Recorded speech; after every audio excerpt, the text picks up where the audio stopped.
Well, that's me in the shiny mask. Lord Avatar, MedTech for Vanguard, and we're getting ready to head on out. Just us group. We've been out quite a few times, but we're going to head on out and see what all's out in the verse today. Do a couple security runs, make sure that Hurston's looking pretty good. I headed right on up. Didn't think anything of the day and decided to go jump into the co-pilot's chair. Pretty normal afternoon. Then we got on the scanners a little bit of information that there was potentially some pirates that were distributing or selling or buying some type of drug paraphernalia. Not a huge deal, just something that we were going to go see and kind of rattle their cages a little bit.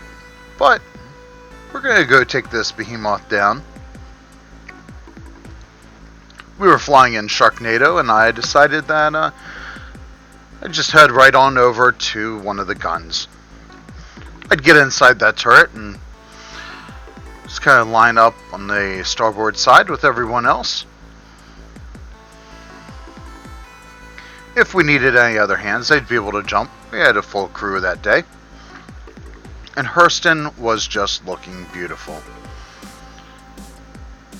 As normal, one of our guys was bebopping to the music. I think it's just in his head all the time. But we were heading on down. Had heard that there was 890 and maybe something else that was down here. In very, very little amount of times we were able to find them. And you never know who it is. Maybe this is just somebody taking a cruise. Maybe they are out there just having fun. Maybe it wasn't a real information. Maybe it was. So we went ahead and took a gander. Took a couple swipes past them. Just making sure what all is going on. And the next thing that we know is they start making a run for it. We heard over the information that they weren't going to give up. That they didn't care who we were, didn't care about our security, and we took them on straightway. They had another pilot, and we were just going ahead and taking them out. Doing our best to take out the engines, the nacelles that are in the back there, and just take down their shields, see if we could weaken that. And as it was going along, everything seemed to be going fine. Normal situation on security. All of us were looking forward to being able to board.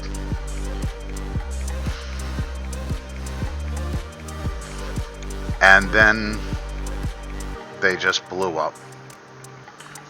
I actually think that they blew their own selves up so that we wouldn't find out what was on board. So we were a little sad over that they would go ahead and take their life. Except things started getting a little weird. Things started getting glitchy, and all of a sudden, our ship turned off. We had no power. Here we had just come in with full fuel, full electronics, all the power that we needed, and now nothing. Dead. Finally, we were able to get them started back up just before we hit the ground. And my commander said, we only have a little bit of fuel left, enough to make it about 5 kilometers. The worst part was that we were on some type of auto drive. We were flying out over top of the ocean and just barely able to withstand it, down to about 1 kilometer left, and our captain, he decided that he found some island and was able to put it down without too much of a problem. This island was enough just for our vehicle. And normally I would have loved to take a vacation down here. Would have been nice. And so for the first day we were having a good time. Everyone was nice, and our captain started drinking some of the water. Didn't seem bad. And the next day, this started happening. This is the recording that we saw later on. His body was convulsing. It was going into different types of shock. It was turning him into a pretzel in every way that we could see. Finally got security down there, and they were trying everything that they could to stop him.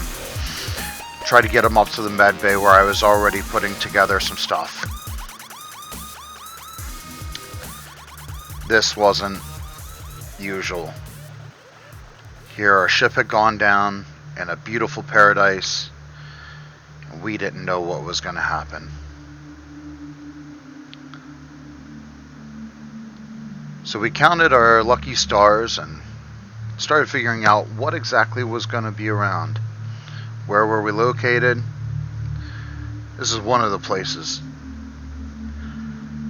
All of our ships were down to just approximately 5 kilometers worth of hydrogen. Not enough that we could actually take off. So we'd fly around and see if we could find anything, and we'd have to end up coming back just barely with enough fuel to be able to land. It would take us a good 4 or 5 days just to get that amount of fuel. And then we had an attack. Pirates took out one of our ships. We knew that we had to get out of there. So we mounted up as many of our craft as we could, and we found a couple other crafts that were nearby. So we flew ourselves in as best as possible. You can see our captain just barely on fumes here.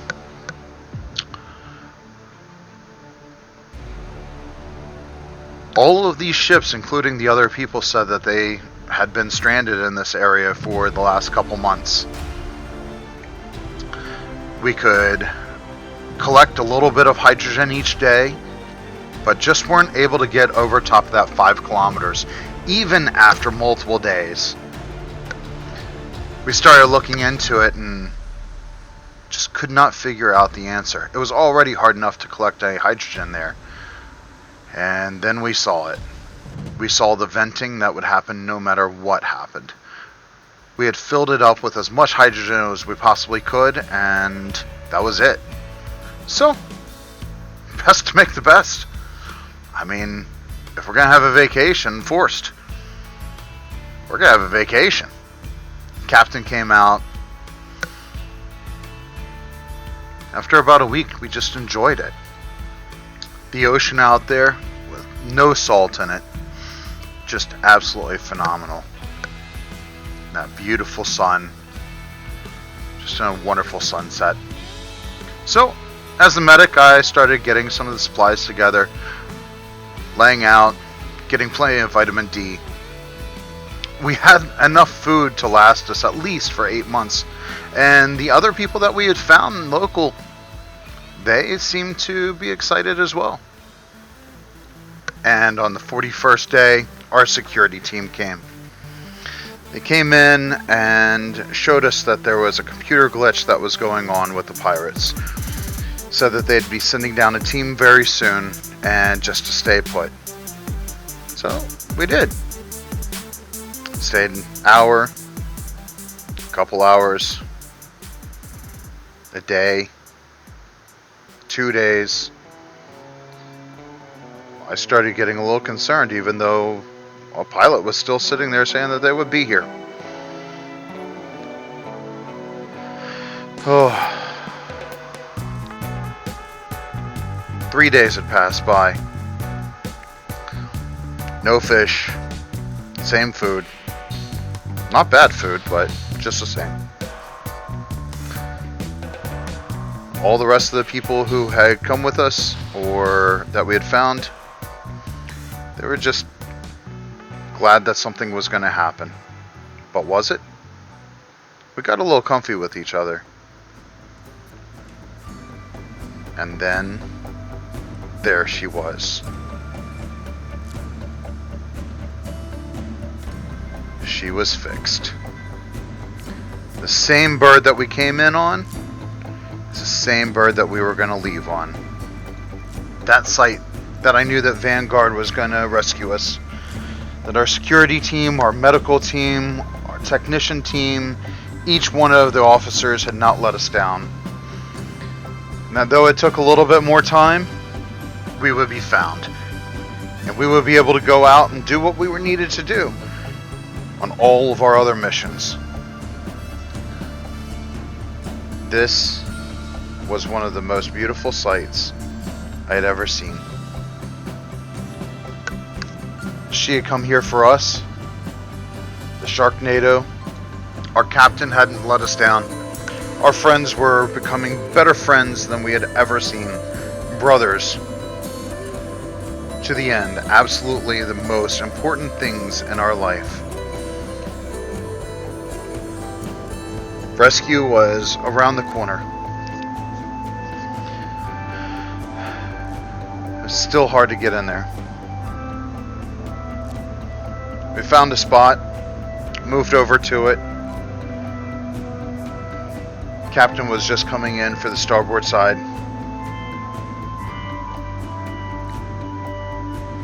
All the rest of the rescue crew were here, lighting our way.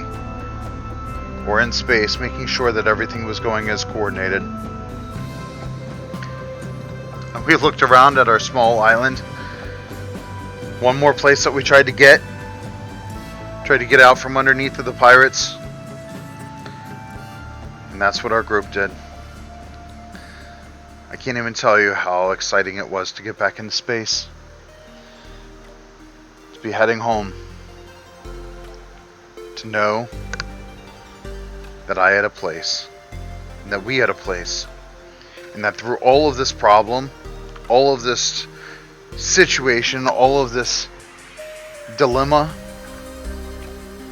each one of us were helping each other. And so, that's my story. 45 days. Out there with nobody except for me and my friends. Now, my brothers and sisters. Good night.